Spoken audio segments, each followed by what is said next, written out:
서울을 비롯한 전국 11개 광역자치단체 노선버스 노동조합이 오늘부터 사흘 동안 파업 찬반 투표에 들어갑니다. 이런 가운데 매각 절차에 있는 아시아나항공은 1등석을 폐지하며 수익성을 높이기 위한 작업을 진행하고 있습니다. 산업계 주요 이슈 권세욱 기자와 함께 알아보겠습니다. 권 기자, 네. 먼저 전국 버스가 파업 투표를 진행한다고요? 네, 그렇습니다. 부산과 대구, 울산, 충남 지역의 버스 사업장은 오늘 파업 찬반 투표를 실시합니다.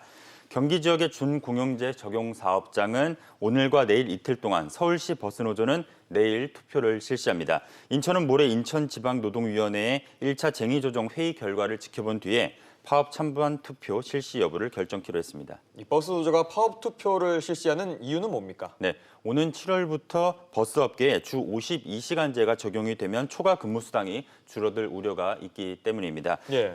노선버스는 당초 근로시간 제한을 받지 않았지만 지난해 법이 개정되면서 특례 업종에서 빠졌습니다.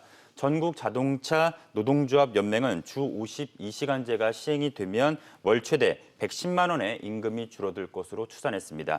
노선버스 기사의 임금은 기본급이 49%고 연장 노동에 따른 초과 임금이 32% 그리고 특별급여 19% 이렇게 구성이 돼 있습니다. 네, 근무 시간이 줄어들면 그만큼 월급이 깎이는 구조군요. 네, 그렇습니다.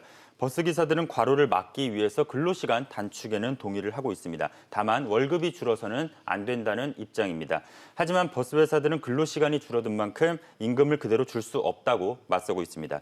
이 때문에 버스노조는 중앙정부가 재정을 투입해야 한다고 주장합니다. 반면 국토교통부는 노선버스가 각 지자체의 관할이기 때문에 권한 받기라며 관여할 수 없다고 선을 긋고 있습니다. 네, 파업에 찬성하게 되면 어떻게 되는 겁니까? 네, 버스기사 절반 이상이 파업에 찬성을 하게 되면 오는 15일부터 파업에 들어가게 됩니다. 현재 파업 참여 의사를 밝힌 사업장의 버스는 전국적으로 2만여 대에 이릅니다.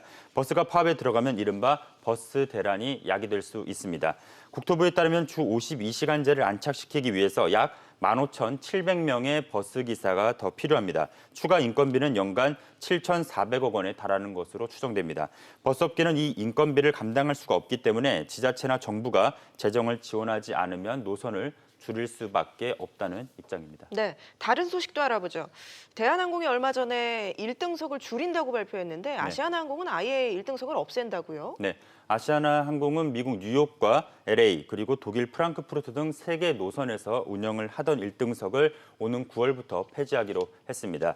1등석 좌석을 비즈니스 스위트 좌석으로 운영을 하면서 서비스는 비즈니스 기준으로 제공할 예정입니다. 운임은 1등석보다 30에서 40%가량 저렴하게 책정됩니다. 네, 아시아나항공이 이렇게 1등석을 폐지하는 이유는 뭡니까? 네, 매각을 앞두고 수익성을 개선하기 위해서입니다. 항공업계는 아시아나의 1등석 탑승률이 20에서 30%가량 되는 것으로 보고 있습니다. 예. 아시아나는 판매가 저조한 1등석 좌석을 비즈니스 스위트로 전환해 가격을 낮추면 좌석 판매율이 올라가서 그만큼 수익이 개선될 것으로 내다보고 있습니다. 아시아나항공은 같은 이유로 노선 운유 계획도 일부 조정을 했습니다. 러시아 하바롭스크와 살린, 인도 델리 노선의 운항을 오는 7월부터 중단하기로 했습니다. 다만 안전을 강화하기 위해서는 정비 부품과 예비 엔진 확보에 연간 680억 원을 추가로 투자키로 했습니다. 네, 알겠습니다. 권 기자 얘기 잘 들었습니다.